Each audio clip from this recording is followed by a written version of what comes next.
দেখতে পাচ্ছ পাওয়ার magic totally প্রায় কমপ্লিট, একদম ফাইনাল লুক যেটা ওটাই একদম ফাইনাল লুক এটাই। আজকে এই লুকের উপরে আজকে সেটআপটি হচ্ছে টেস্টিং হবে আজকে। এবার তার মধ্যে এবার বৃষ্টি এসে গেছে, এবারে কতটা কি টেস্টিং হবে না হবে এখনও বলা যাচ্ছে না। বৃষ্টি যদি থেমে যায় অবশ্যই টেস্টিং হবে। সব কিছু রেডি, ডিজি টিজি সব লাইন বুস্টিং টুস্টিং সব কিছু রেডি হয়ে গেছে।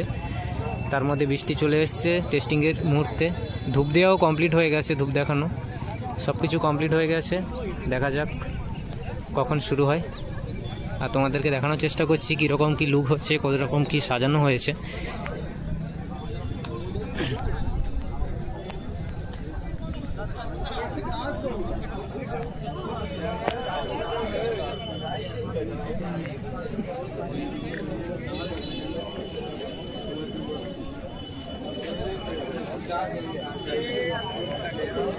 নিচের ব্যাসগুলো হচ্ছে 2 ব্যাসের উপরে 21 ইঞ্চি, উপরেরগুলো হচ্ছে 4 মিট 18 ইঞ্চি 4 মিটের উপরে।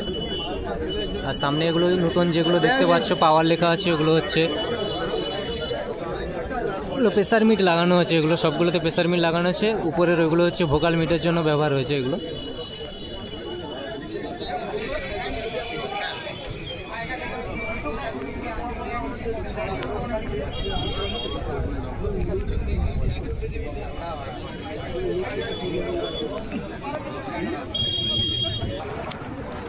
বৃষ্টি প্রায় চলে এসছে, বৃষ্টি চলে এসছে এই মুহূর্তে। পেপার পুরো চাপিয়ে দেওয়া হচ্ছে বক্সের উপরে বৃষ্টির জন্য। এবার টেস্টিং কখন কি হবে সেটা বলা যাচ্ছে না, সব কিছু রেডি, তার উপরে হচ্ছে বৃষ্টি চলে এসছে।